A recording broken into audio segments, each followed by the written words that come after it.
అపరాజిత రచన why Rukmini గారు, చదువుతున్నది దేవి. 7వ ఎపిసోడు. తప్పకుండా 50 లైకులన్నా ఇవ్వండి ఫ్రెండ్స్. ఏంటి అదేదో సరిగ్గా చెప్పు.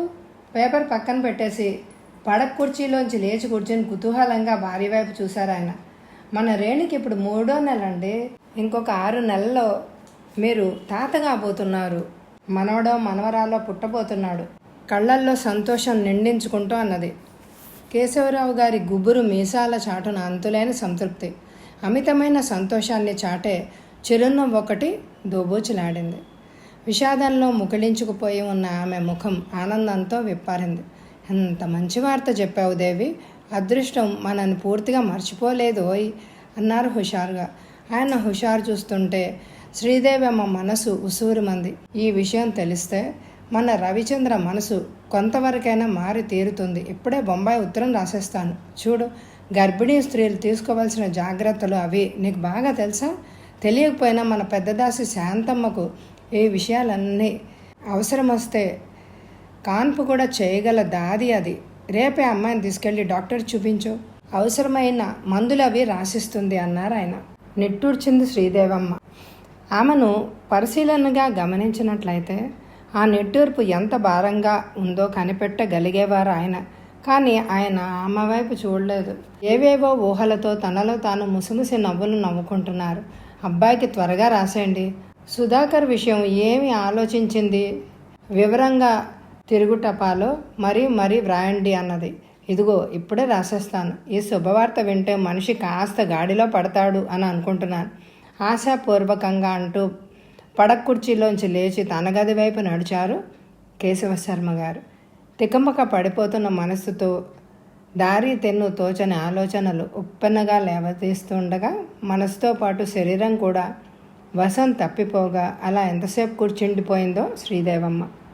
రవిచంద్రకు ఉత్తరం రాసి తన గదిలోంచి బయటకు వచ్చిన కేశవశర్మ గారు కళ్ళ వెంట ధారాపాతంగా కన్నీరు కారుస్తుండగా యహలోకం మరిచినట్టుగా భార్యను చూసి ఆమె భుజం పట్టుకొని కుదుపుతూ దేవి దేవి అని పిలిచారు కంగారుగా. భర్త పిలుపుతో స్మృతిలోకి వచ్చిన శ్రీదేవమ్మ ఉలికిపడి ఏం లేదండి, ఇక నేను అబ్బాయి దారికి వస్తాడా అని ఆలోచిస్తున్నాను అన్నది కన్నీరు చెంగుతో తుడుచుకుంటూ. ఇంక పర్వాలేదు, నువ్వేమీ దిగులు పెట్టుకోకు భార్య నూరాడిస్తూ అన్నారు ఆయన. అంతా భగవత్ అనుగ్రహం, మన చేతుల్లో ఏముంది?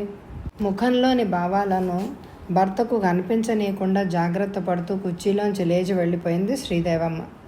టేబుల్ ముందు కూర్చొని దీక్షగా ఏదో రాసుకుంటున్నాడు రవిచంద్ర. జూలీ ఒక పోస్ట్ కవర్ పట్టుకొచ్చి అతని ముందు ఉంచి ఇదేమిటి అన్నది. కఠినత్వం నిండిన తీవ్రంగా కర్కశంగా ధ్వనించింది ఆమె గొంతు. తలెత్తి ఆమె వైపు చూశాడు రవిచంద్ర. జూలీ ముఖమంతా జేవరించి కందగడ్డలాగా ఉంది. ఆమె కళ్ళ నిండా ఎర్రటి జీరలు భయంకరంగా కనిపిస్తున్నాయి.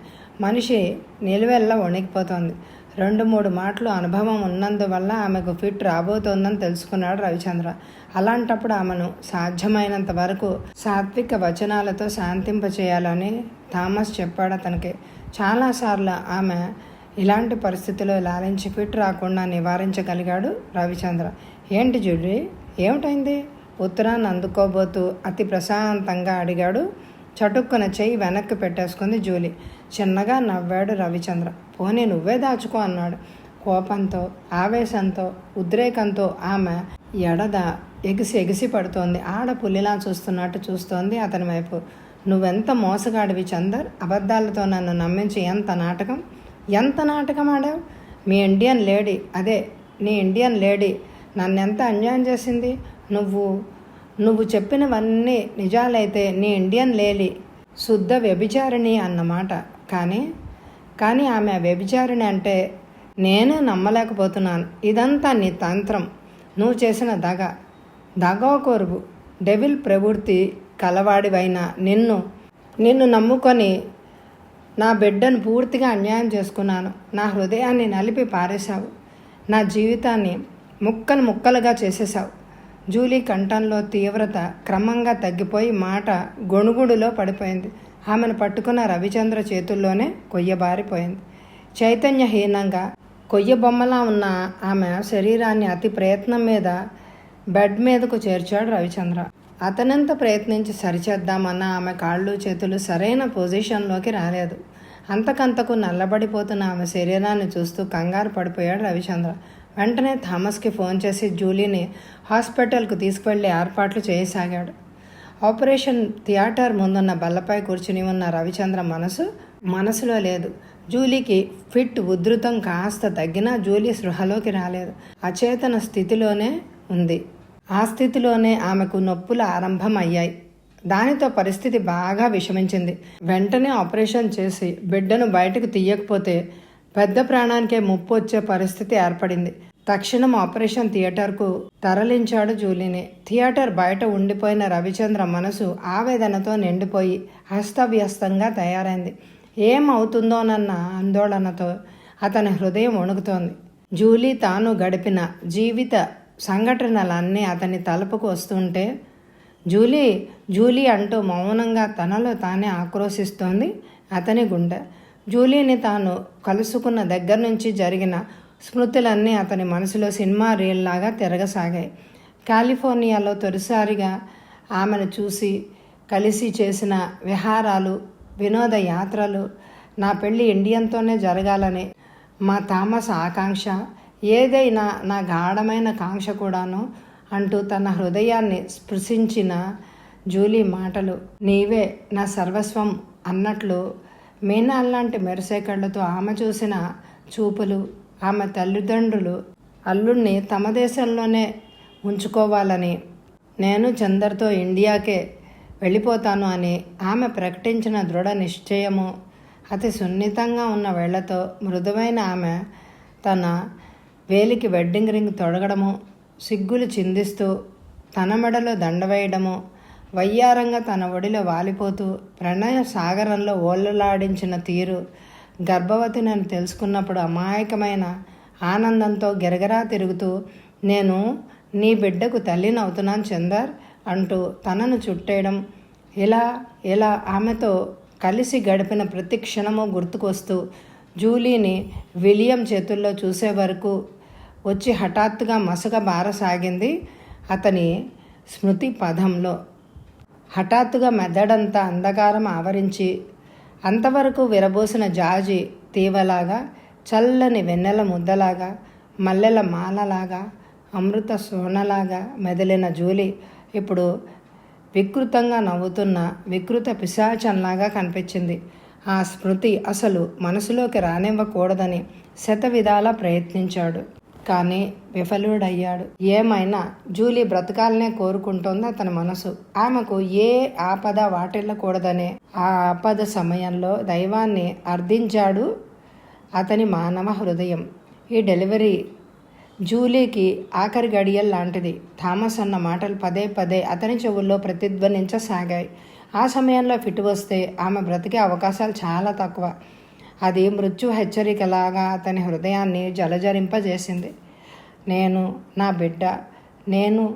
బిడ్డ ఎడతెగని తాపత్రయంలో అమితంగా ఆరాటపడుతున్న జూలీ మృత్యువు భయంకరమైన కోరల మధ్య చిక్కుకొని ఘోరమైన బాధని అనుభవిస్తూ తన వైపు దీనంగా చూస్తున్నట్టు అనిపించి విపరీతమైన ఆందోళనతో అతని గుండె వణికింది. నరాలు నిస్సత్వం ఆవహించగా ఒళ్ళంతా చెమటలు పట్టేసింది అతనికి.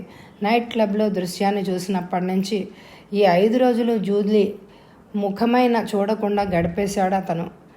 ఇప్పుడు ఒక్కసారి వెళ్ళి సజీవంగా మనొకసారి చూద్దామని పెరపెరలాడుతోంది అతని అంతరాత్మ. అరగంట గడిచిపోయింది. ఆ అరగంట 6 యుగాలుగా అనిపించింది రవిచంద్రకు. మరో 5 నిమిషాలు గడిచాక థియేటర్ తలుపులు తెరుచుకున్నాయి. ఓ నర్సు బయటకు వచ్చింది. ఆత్రంగా ఆమె వైపు చూసిన రవిచంద్ర మనసు గతుక్కుమంది. కళాహీనంగా విషాదపూరితంగా ఉన్నది ఆమె ముఖం.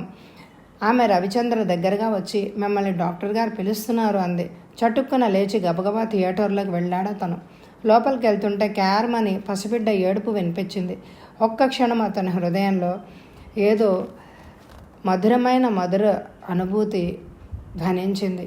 కిన్నుడై కుర్చీలో కూలబడిన థామస్ రవిచంద్రన్ చూడగానే జూలీ వెళ్ళిపోయింది చందర్, మనను విడిచి వెళ్ళిపోయింది అన్నాడు గాద్గదికమైన స్వరంతో. అతడి కళ్ళ చుట్టూ తడి అలుముకుంది. విషాదంగా వేదనాభరితంగా వెర్రిగా థామస్ వైపు చూశాడు రవిచంద్ర.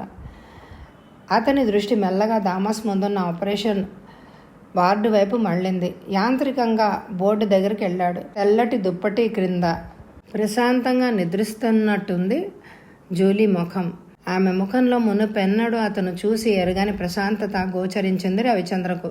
ఇన్నాళ్ళు తన సుఖం కోసం, తన సౌఖ్యం కోసం, తన ఒక్కడి కోసం, తన స్వార్థం కోసం తప్పించిపోతూ తన మనసుని శిథిలం చేసుకొని ఇతరుల మనసులను చిత్రహింసలు పాలు చేసిన జూలీ ఇప్పుడు ఏ తాపత్రయం పట్టించుకోకుండా సర్వసంగ పరిత్యాగం చేసి శాంతి మార్గాన్ని అన్వేషిస్తున్న విరాగిలాగా కనిపించింది అతనికి.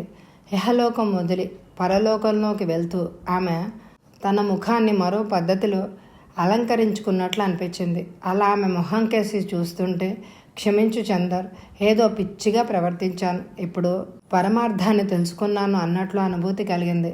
కళ్ళు మూసుకుని అలాగే కొన్ని క్షణాల పాటు నిలబడిపోయాడు రవిచంద్ర. అతని అంతర్నేత్రాన్ని లోకమంతా శూన్యంగా, వెలుగులాంటి చీకటిగా, పరిమళం లాంటి పంకిలాల్లో గోచరించింది. క్యార్మని కళ్ళు తెరిచిన రవిచంద్రకు నర్సు చేతిలోని పసిపాప కనిపించింది. ఒక్క క్షణంలో అతని హృదయం అంతులేని ఆత్మీయతతో నిండిపోయింది. ఏం బిడ్డ? పక్కనే నిలబడి ఉన్న లేడీ డాక్టర్ని అడిగాడు. ఆడపిల్ల, ఆంగ్లంలో చెప్పింది ఆమె. దీర్ఘంగా నిట్టూరుస్తూ జూలీ ముఖంపైన దుప్పటి కప్పేశాడు అతను. జూలీ అంత్యక్రియలన్నీ జరిగేటప్పటికి రాత్రి 10 అయింది. అప్పుడు ఇంటికి చేరిన థామస్ రవిచంద్రులకు అంత శూన్యంగా, నీరవంగా కనిపించింది. ఆ పూట వాళ్ళిద్దరూ భోజనమే చేయలేదు. చెరోసారి కాఫీ తాగి ఎవరి గదుల్లో వాళ్ళు వెళ్ళి పడుకున్నారు. పడుకున్న 5 నిమిషాలకే అత్యవసరమైన కేసు విషయంలో హాస్పిటల్కి వెళ్ళిపోయాడు థామస్. చింతాక్రాంతుడై ఉన్న రవిచంద్ర రెప్పలు మూత పడడమే లేదు. అతని కళ్ళ ముందు జూలీ స్మృతులన్నీ సినిమాలాగా తిరుగుతున్నాయి. చివరిసారిగా ఆమె చూపించిన ఉత్తరం జ్ఞాపకం వచ్చింది. పక్కకు తిరిగి టేబుల్ మీద చూశాడు. నలిగిపోయి ఉన్న కవర్ని గమనించి పడుకునుండే దాన్ని అందుకున్నాడు. తన పక్క దగ్గరే ఉన్న ఆటోమేటిక్ స్విచ్ ఆన్ చేశాడు. లైట్ వెలిగింది. ఆ వెలుగులో కవర్పై ఉన్న అడ్రస్ తన తండ్రి దస్తూరి అని గ్రహించి లోపలున్న ఉత్తరాన్ని బయటికి తీసి చూశాడు. తను తాతను కాబోతున్నానన్న సంబరంలో కేశవర్మ గారు రేణుక గర్భిణి అని తెలియపరిచేందుకు ఎన్నో విషయాలు వ్రాశారు అందులో. అంతా చదివి చివరి పేరాలో రేణుక గర్భిణి 3వ నెల అని చదివిన రవిచంద్ర తన కళ్ళను తానే నమ్మలేకపోయాడు. పదే పదే ఆ వాక్యాన్ని 10 సార్లు చదివి తను పొరపడడం లేదని నిశ్చయించుకున్నాక రేణు అనుకున్నాడు విస్మయంగా తనలో తానే. నీ ఇండియన్ లేడీ వ్యభిచారంటే నేను నమ్మలేకపోతున్నాను. జూలీ అన్న చివరి మాటలు గుర్తుకొచ్చాయి. రేణు ఇలాంటి పనికి పాల్పడుతుందా? ఆమెను గురించి కల్లోనైనా ఊహించని విషయం ఇది. అవును మరి, పర్వంలో ఉన్న పడుచు, పెళ్ళైన భర్త స్పర్శ ఎరగని అభాగ్యురాలు, ఉద్రేకంలో అవినీతిగా ప్రవర్తించిందేమో. అవినీతి? అలా అయితే తను మాత్రం అవినీతి పరుడు కాదు. పబ్లిక్గా పరస్త్రీని ప్రేమించి పెళ్లాడిన తను రేణు భర్తగా గౌరవించబడడం లేదు. తను మాత్రం ఆ తర్వాత అతనికి ఆలోచించలేకపోయాడు. అతనికి తెలియకుండా రేణుక మీద విపరీతమైన అసహ్యం పేరుకుంటోంది అతని ముఖంలో. పాపం రేణు అనబోతూ చిచి నయ వంచకి, దాని మొహం చూడకూడదు అంటూ చీత్కారం చేస్తోంది అతని హృదయం. జూలీ ఆత్మ అతని ఎదుట నిలబడి నవ్వుతూ, చందర్, ఆమె ఇండియన్ లేడీ కదూ, భర్తకు విడాకులివ్వలేని మహాపతివ్రత, అవునా చందర్? చెప్పు అని నిలదీస్తోంది. అతనెటూ సమాధానం చెప్పలేకపోతున్నాడు. భారత కుల స్త్రీత్వంపై అతనికున్న పవిత్రమైన పటిష్టమైన నమ్మకాలపై తీవ్రమైన సమ్మెట పోట్లు పడుతున్నాయి. ఏమిటిది? తనలో తానే తనను 1000 సార్లు ప్రశ్నించుకున్నాడు. ప్రశ్నే కానీ సమాధానం రాలేదు. అవమానం, ఆవేదనతో అగ్నిపర్వతంలాగా ఉడికిపోతోంది రవిచంద్ర మనసు. క్షణానికి హద్దులేని పరితాపం, అంతులేని కసి లావాలాగా ఉప్పొంగుతుండగా అతను దిగ్గున లేచి పక్క గదిలోకి వెళ్ళి లైట్ వేశాడు. అది స్టోర్ రూమ్. పోర్కుల దగ్గర నుంచి డ్రింకుల వరకు అన్నీ ఆ గదిలోనే ఉంటాయి. ఓ పక్క స్టాండ్పై అమర్చి ఉన్న స్టీల్ పళ్ళాలు, గ్లాసులు, పాత్రలు, ఫోర్కులు, చాకులు, మరో స్టాండ్పై సైజు వారీగా తగిలించిన గాజు సామాన్లు, పైన బల్లపైన కనిపిస్తున్న సరుకుల డబ్బాలు, సీసాలు, వాటి నిన్నటి మధ్య నిటారుగా వెన్ను విరుచుకొని నిలబడిన ఫ్రిడ్జ్, మాంత్రికుని గృహలు అని విచిత్రాలను చూస్తున్నట్టు విప్పార్చుకొని కళ్ళతో చుట్టూ చూస్తూ ఒక్కొక్క అడుగే ముందుకేస్తూ ఫ్రిడ్జ్ డోర్ వద్దకు చేరుకున్నాడు రవిచంద్ర. అక్కడ కూరగాయలతో పాటు రమ్ సీసా కనిపించింది. అది తీసి తన కళ్ళ దగ్గర పెట్టుకున్నాడు. రేణుకతో పెళ్ళైన నాటి నుంచి అలాంటి మత్తు పానీయాల సేవనకు మనసు ఎదురు తిరుగుతూ ఉంటే వాటిని పూర్తిగా మానేసిన రవిచంద్ర 3 నెలల తర్వాత మళ్ళీ సీసా కారుకు తీసి గడగడా తాగేశాడు. చల్లగా ఉన్న రమ్ ఒక్కొక్క గుటికే గొంతులోంచి దిగుతూ ఉంటే మండుతున్న గుండెలను తాకుతూ ఉంటే అతనికి ఎంతో రిలీఫ్గా అనిపించింది. సీసా ఖాళీ చేసి కిటికీలోంచి తోటలోకి గిరవటెట్టి షాంపైన్ సీసా అందుకున్నాడు. 2 నిమిషాల్లో పూర్తిగా అయిపోయింది షాంపైన్ సీసా కూడా. దాన్ని కసిగా నేలకేసి కొట్టి విస్కీ సీసా అందుకున్నాడు. సీసా పగిలిన చప్పుడు విని బాయ్ కంగారుగా పరిగెత్తుకుంటూ గదిలోకి వచ్చాడు. సీసా నోట కరుచుకొని కింద మీద పోసుకుంటూ పిచ్చిగా తాగేస్తున్న రవిచంద్రను చూసి విభ్రాంతుడైపోయాడు బాయ్. సార్ అంటూ అతని వైపు వచ్చాడు. రవిచంద్ర చేతిలోని సీసా తివాసీ మీద పడిపోయింది. మూసుకోబోతున్న అతని కళ్ళు బాయ్ ఒకటి తెల్లటి ముద్దలా కనిపించాడు. తను బాయ్ చేతిలో చైతన్య రహితంగా వాలిపోవడం అతనికి తెలియదు. ఉదయం 7:30కు రవిచంద్ర గదిలోకి వచ్చి చూసిన థామస్ పక్క మీద ఆపస్మారక స్థితిలో వణికిపోతూ కనిపించాడు. అతను ఒంటి మీద చెయ్యేసి చూస్తే పేలిపోతోంది. దాన్ని షాక్ జ్వరంగా గుర్తించి టెంపరేచర్ చూశాడు. 105 డిగ్రీల దాకా ఉంది జ్వరం. వెంటనే రవిచంద్రకు ఇంజెక్షన్ చేసి నుదుటిపై ఐస్ బ్యాగ్తో కాయడం మొదలుపెట్టాడు. తర్వాత వారం రోజులు కానీ కళ్ళు తెరవలేదు రవిచంద్ర. 10వ నాటి రాత్రి టెంపరేచర్ నార్మల్లోకి వచ్చింది. కానీ మనిషి మాత్రం పూర్తిగా మారిపోయాడు. శూన్యమైన అతని చూపులు, భావరహితమైన అతని ముఖ కవళికలు గమనిస్తున్న థామస్కి అతను పూర్తిగా పిచ్చివాడైపోతాడేమోనని భయం వేసింది. 2-3 రోజులు గడిచాయి. ఆవేళ మదనపల్లి నుంచి ఉత్తరం వచ్చింది. చంద్రశేఖర్ శర్మగారు సుధాకర్ పరిస్థితి మరీ దిగజారిపోయిందని, డాక్టర్లు స్విట్జర్లాండ్ తీసుకెళ్తేనే మంచిదన్నారని, పాస్పోర్ట్ అది సిద్ధం చేయించి ఉంచితే వెంటనే సుధాకర్ని స్విట్జర్లాండ్ తీసుకెళ్దామని, ఈ విషయంలో అశ్రద్ధ చెయ్యొద్దని రాశారు. ఆ ఉత్తరం చూడగానే రవిచంద్రలో కొంత చైతన్యం పొడచూపింది. వెంటనే థామస్ సహాయంతో ఏర్పాట్లన్నీ చకచకా పూర్తి చేసి ఒంట్లో బాగా నీరసంగా ఉన్నా లెక్క చేయకుండా అతని తల్లిదండ్రులతో సహా సుధాకర్ను వెంటబెట్టుకుని స్విట్జర్లాండ్ బయలుదేరాడు. వెళ్ళేటప్పుడు పాపను జాగ్రత్తగా చూస్తుండే థామస్ అప్పుడప్పుడు ఉత్తరాలు రాస్తూ ఉంటాను అని చెప్పి వెళ్ళిపోయాడు. తాను అత్యవసరంగా సుధాకర్ను స్విట్జర్లాండ్ తీసుకెళ్తున్నానని, ఎవరు ఏమీ కంగారు పడవద్దని, స్విట్జర్లాండ్ వెళ్ళాక మళ్ళీ ఉత్తరం రాస్తానని తండ్రికి మాత్రం జవాబు రాశాడు.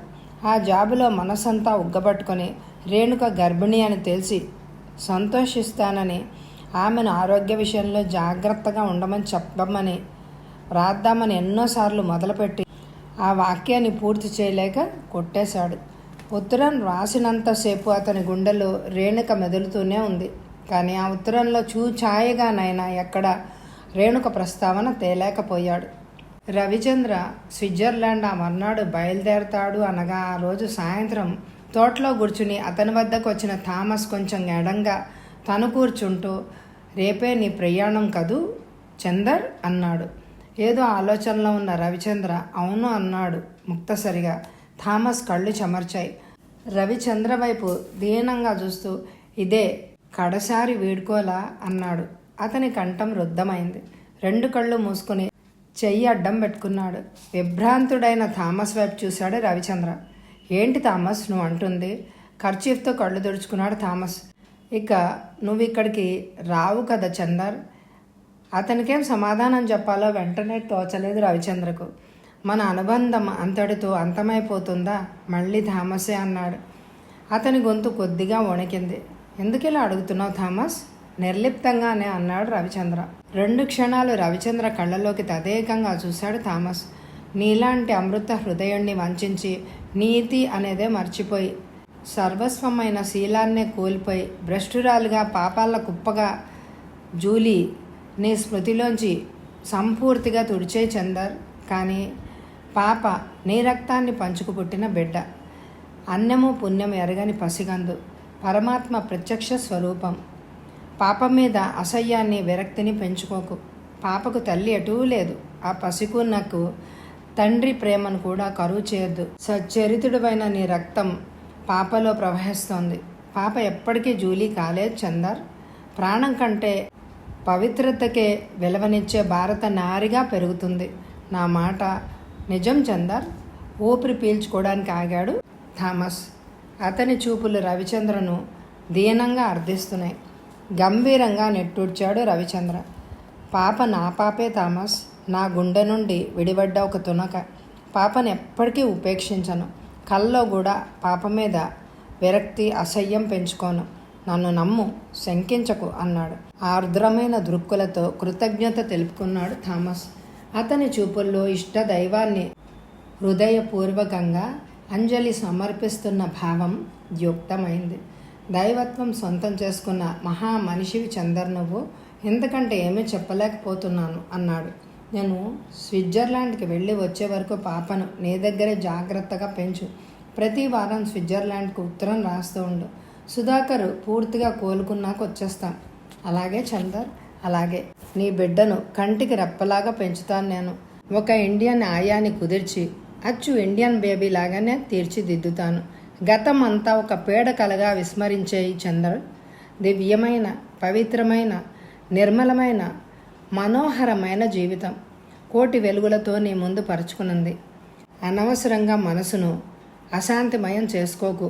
దేవత లాంటి అర్ధాంగిని అనవసరమైన వ్యధకు గురిచేసే పరిస్థితిని నివారించడం నీ చేతుల్లోనే ఉంది.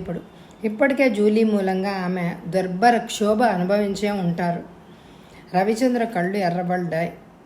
తన కళ్ళలోని ఉద్దేశాన్ని, ఆవేశాన్ని థామస్ గమనించకుండా కిటికీ వైపు మొహం పెట్టాడు. 2 నిమిషాలు గడిచాక రవిచంద్ర మాట్లాడే మూడ్లో లేడని గ్రహించి సెలవు తీసుకుని తోటలోంచి వచ్చేశాడు థామస్. భయంకరమైన ఆలోచనల పెను తుఫానులో దారి తెన్ను లేక కొట్టుమిట్టాడుతున్న మనసును అదుపులోకి తెచ్చుకునే ప్రయత్నంలో దాదాపు గంటన్నర గడిచాక తన చుట్టూ చూసుకున్నాక రవిచంద్రకు తన మనసులోంచి ప్రవహిస్తున్న ఆవేదనలాగా చిమ్మ చీకటి మాత్రమే కనిపించింది. రేణు, ఇది విన్నావా? కోడల గదిలోకి వచ్చి సోఫాలో కూర్చుంటూ అంది శ్రీదేవమ్మ. అత్తగారు రాకను గమనించగానే చట్టుక్కున పక్క మీద నుంచి లేచిన రేణుక కళ్ళతోనే ఏమిటన్నట్టు అత్తగారి వైపు చూసింది. ఆ ముదనష్టపు జూలీ పీడ విరగడైపోయింది మనకి. కనలేక చచ్చి ఊరుకుందట. దాని పాపం దానికే కొట్టింది. ముఖం ఇంత చేసుకొని చెప్పింది శ్రీదేవమ్మ. ఉలిక్కి పడింది రేణుక. ఆ క్షణంలో ఆమె హృదయంలో కలిగిన భావం వల్ల భర్త ఉన్న ఈ పరిస్థితిలో జూలీ కూడా చనిపోతే ఏ ఉత్పాదం జరుగుతుందోనన్న ఆందోళన ఒక్కటే. అయ్యో, జూలీ కూడా చచ్చిపోయిందా? ఉసూరుమంటూ అడిగింది. భగవానుడు నిన్ను కనికరించాడు. ఇక అబ్బాయి మనవాడే. ఇక ఆ జూలీ స్మృతి నుండి అబ్బాయిని పూర్తిగా మరిపించి నీవాణ్ణి చేసుకోవడం నీ చేతుల్లోనే ఉంది. ఈ 6 నెలలు ఏ రంగూన్ మెల్లుకో పంపించి ఏ మిషతోనైనా ఇక్కడికి రాకుండా అక్కడే ఉండే ఏర్పాట్లు చేయిద్దాం. ఆ తర్వాత ఇక మీ జీవితం నందనవనమే అవుతుంది రేణు. అత్తగారి మాటలేవి వినడం లేదు రేణుక. ఆమె మనసు తన అవినీతికరమైన ప్రవర్తనకు, జూలీ మరణానికి కృంగిపోతున్న భర్తను ఊహిస్తూ పరిపరి విధాలుగా ఆలోచిస్తోంది, పరితపిస్తోంది. ఏమిటిది? ఇలా ఉన్నావేంటి? నేను చెప్పేది వింటున్నావా నువ్వు? ఆమె వైఖరి గమనించి శ్రీదేవమ్మ ఆశ్చర్యంగా అడిగింది. ఆహా, ఏం లేదమ్మా, ఏం లేదు తడబడుతూ చెప్పిన రేణుక సమాధానం విని నిరుత్సాహంగా, ఏముంటో ఈ మధ్య రాను మరీ పరధ్యానం ఏర్పడిపోతోంది నీకు. ఎలా అయినా ఓ ఒడ్డుకు చేరదామన్న ఆరాటం కానీ తాపత్రయం కానీ నీలో బొత్తిగా కనిపించడమే లేదు. నేనెంత ఆశగా ఎదురు చూస్తున్నానో నిన్ను చూడగానే అంత నిరాశ కలుగుతోంది నాకు. రేణుక దృష్టి మరోవైపు తిప్పుకుంది. తన మనసులో క్షణానికి పెరుగుతున్న వ్యధను అత్తగారితో వివరంగా చెప్పేస్తే, నా బ్రతుకింక నందనవనం కాలేదత్తయ్యా. అంత ముళ్ళకంప, హృదయానికి అనునిత్యం గుచ్చి చిత్రహింసలు గుర్చేసే ముళ్ళకంప. ఇంకా ఏవేవో చెప్పేసి గుండెల్లో బరువునంతా దింపేసుకుందాము అని అనుకుంది. కానీ రేణుక గొంతు పెకిలి ఒక్క మాట అయినా బయటికి రాలేదు. దీర్ఘంగా నెట్టుడిచి మౌనంగా ఉండిపోయిన కోడల్ని చూసి, కర్మ, ఇదంతా ఒక్కరు కాకపోతే ఒక్కరైనా సరైన వాళ్ళు దొరకలేదు నాకు, చిరాగ్గా అనుకుంటూ సోఫాలోంచి లేచి విసురుగా వెళ్ళిపోయింది శ్రీదేవమ్మ. చూసావా వదిన, మీ ఆయన వారం రోజుల్లో వచ్చి సుధా దగ్గరకు తీసుకెళ్తానని ఎంతో నమ్మకంగా చెప్పాడు కదా. సుధాకర్ను అటు నుంచి అట్టే స్విట్జర్లాండ్కి తీసుకువెళ్ళానని రాశాడు. ఇప్పుడు ఆయన గారి పుణ్యమా అంటూ సుధాను కంటితో చూసుకోవడానికి కూడా నోచుకోలేదు నేను. ఆ జూలీ పోయిందన్న బాధలో మనమెవరము అసలు జ్ఞాపకమే ఉండడం లేదు ఆ మహానుభావుడికి. తను అనవసరంగా నన్ను ఇలా వంచకపోయినట్లయితే ఈ దేశంలో ఉండగా ఎలాగైనా సరే నా సుధాని ఒక్కసారి కళ్ళారా చూసుకునేదాన్ని. ఇక సుధా, నా సుధా నాకు కనిపిస్తాడా వదిన? పరితాపంతో ఏడవసాగింది ప్రమీల. ఏడవకమ్మా ప్రమే, ఏడవకు. సుధాకర్కి తప్పక ఆరోగ్యవంతుడై తిరిగి వస్తాడు. ఆయనకు పరిపూర్ణ ఆరోగ్యం చేకూరాకే నీకు చూపించి నిన్ను సంతోషపెట్టాలని అనుకుంటారు మీ అన్నయ్య. ప్రమీల కన్నీటిని తన కొంగుతో తుడుస్తూ గాద్గతికమైన స్వరంతో అన్నది రేణుక. నువ్వేమైనా చెప్పు, నాకు మాత్రం అన్నయ్య మీద నమ్మకం బాగా సన్నగిల్లిపోయింది. బాగా వంచన నేర్చాడు ఈ మధ్య. నీ విషయంలో ఆయన గారి నమ్మకం ఏంటో ప్రత్యక్షంగా రుజువు కాలేదు. ప్రమే, రేణుక గుండెలు వెలవెలలాడుతున్నాయి. మీ అన్నయ్యను అపార్థం చేసుకోకు ప్రమే. విధి చేత పూర్తిగా వంచితురాలైపోయారు ఆయన. విస్తుపోతూ వదిన గారి వంక చూసింది ప్రమీల. తన మీద కించిత్తైన లక్ష్యం లేకుండా ప్రవర్తిస్తున్న ఆ భర్తపై ఆమెకెందుకింత ఆరాధనా భావం ఎలా కలుగుతోందో ఆమెకు అర్థం కాలేదు. ప్రమీల ఇంకా ఏం ప్రశ్నిస్తుందోనన్న భయంతో అక్కడి నుంచి వెళ్ళిపోయింది రేణుక. వాళ్ళు క్షేమంగా తిరిగి వచ్చేటప్పటికి ఇక్కడ మన సమస్యలన్నీ పూర్తిగా పరిష్కారమైపోతాయి. ఇక అప్పుడు ప్రమీల కళ్యాణం నిరాటంకంగా జరిగిపోతుంది, వైభవంగా జరుగుతుంది. పెదాల మీదకు బలవంతంగా నవ్వును తెచ్చిపెట్టుకుంది. జీవం లేని నవ్వొకటి నవ్వింది ప్రమీల కూడా. ఎంత తీయటి కలలు కొంటోంది వదిన. కోడల్ని కొండంత భారాన్ని నీ మీద మోపేసి అమ్మ ఆడిస్తున్నాయే నాటకం ఏ రసాభాస లేకుండా సమాప్తి అవుతుందనుకుంటున్నావా? రోజు రోజుకి మోడువారిపోతున్న నా జీవితంలో మళ్ళీ వసంతం వస్తుందన్న ఆశ పెట్టుకోమంటావా నువ్వు? చటుక్కున ప్రమీల నోరు మూసింది రేణుక. అలాంటి మాటలు అన్నకు ప్రమి. నీ జీవితం కొన్ని రోజుల్లో తప్పకుండా నందనమనమే అవుతుంది. భగవంతుడి చల్లని చూపు వల్ల అంతా సవ్యంగా నెరవేరుతుంది అన్నది. ఇంతలో శ్రీదేవమ్మ అక్కడికి వచ్చి, ఇలా ఎంతసేపు ఏడుస్తూ కూర్చుంటే అసలు రహస్యం కాస్త బట్టబయలైపోయే ప్రమాదం ఉంది తెలుసా అన్నది మందలింపుగా కూతుర్ని కోడల్ని ఉద్దేశించి. రేణుక దోషిలాగా తల వెంచుకొని నిలబడింది. ప్రమీల తల్లిని చూసి గుండెల మీద భారంతో, వదిన సతమతమైపోతుంటే కడుపులో కూడా లేనిపోని భారాన్ని మోపావమ్మా నువ్వు. అప్పుడప్పుడు ఏడవడం కూడా వీల్లేదంటావు. ఈ సిరిగల ఇంటి కోడలికి మనుగడే ఒక ఉరితాడై మిగిలిపోతోంది. అంతా విధి అన్నది నెట్టూరుస్తూ. ఏమిటా మాటలు అన్నట్టు ప్రమీల వైపు గుర్రుగా చూసింది రేణుక. కూతురి మాటలు వింటూనే దుఃఖం ముంచుకొచ్చింది శ్రీదేవమ్మకు. అనండమ్మా అనండి, నా యోగం ఇలా వచ్చింది కాబట్టి ఎన్ని మాటలన్నా కిక్కురు మనకుండా పడాల్సిందే. ఇంతకు ఆ భగవంతుడు నన్ను ఎత్తుకుపోతే ఏ బాధ లేకపోను. క్షణక్షణము చూస్తూ బ్రతికే ఈ బ్రతుకెందుకు నాకు? ఏడుపు గొంతుతో అంది విరక్తిగా. అలాంటి మాటలు అనుకోకుండా అత్తయ్య. ఏదో చిన్నతనం వల్ల ప్రమేలంటే మీరింత కష్టపెట్టుకోవాలా? నొచ్చుకుంటూ అన్నది రేణుక. పరాయి బిడ్డవు, నువ్వైనా నా బాధను కొంతవరకు అర్థం చేసుకున్నావు. రక్తం పంచుకొని కడుపును బుడ్డిన వాళ్ళు ఆ మాత్రం అర్థం చేసుకోలేకపోయారు. చేతితో నుదురు కొట్టుకుంది శ్రీదేవమ్మ. ఇంతలో హాల్లో నుంచి కేశవశర్మ గారు దేవి అని కేకవేయడంతో దుఃఖ ఛాయలేవి కనపడకుండా మొహం చెంగుతో శుభ్రంగా తుడుచుకొని వీలైనంత ముఖం కలవరపాటును మార్చుకొని హాల్లోకి వెళ్ళింది ఆవిడ. అత్తగారు వెళ్ళిపోయాక రేణుక మళ్ళీ ప్రేమేళ్ల పక్కగా కూర్చుని చీటికి మాటికి అమ్మగారి మనసుని అలా కష్టపెట్టవచ్చునా ప్రేమి అని అడిగింది. ఏడ్సడించింది ప్రమీల. పాపం నీకు అసలు లేదన్నమాట. అందుకే అందరూ అన్ని విధాలా నిన్నేదో ఉద్ధరిస్తున్నట్టు ప్రవర్తిస్తున్నావు. ఇదంతా నీ తప్పులే వదినా. మెత్తని వాళ్ళని చూస్తే మొత్త బుద్ధి అంటారు. పిచ్చి ప్రేమి వాత్సల్యం హృదయపు అంచుల నుంచి ప్రవహించగా ప్రమీల తలను తన హృదయంలో దాచుకుని చేతితో ఆప్యాయంగా నిమురుతూ ఉండిపోయింది రేణుక. స్విట్జర్లాండ్లోని చికిత్స ఒక వారం రోజుల్లోనే వంట పట్టింది సుధాకర్కి. వ్యాధి ఉధృతం తగ్గడమే కాకుండా మనిషి లేచి కూర్చుని 2 అడుగులు కూడా వేయగలుగుతున్నాడు. డాక్టర్లు కొన్ని నెలలు అలాగే జరిగితే అతను సంపూర్ణ ఆరోగ్యవంతుడు అవుతాడు అని నమ్మకంగా చెప్పారు. ఈ ఎపిసోడ్ గురించి మీకు 3 క్వశ్చన్స్. 1, సుధాకర్ని ఏ దేశం తీసుకెళ్లారు? 2, జూలీకి పుట్టిన పిల్ల ఆడ మగ? 3, రేణుకకి ఎన్నో నెలని చెప్తుంది వాళ్ళ అత్తగారు? వీటికి సమాధానాలు నాకు కామెంట్ ద్వారా తెలియచేయండి. అలాగే ఈ ఎపిసోడ్కి 50 లైకులైనా ఇవ్వండి. ఇంతవరకు మీరు లైక్ చేస్తున్నందుకు మీ అందరికీ పేరు పేరున నా హృదయపూర్వకమైన ధన్యవాదాలు. మరి వెంటనే ఇంకో ఎపిసోడ్లో కలుసుకుందామా? Thank you very much my dear friends.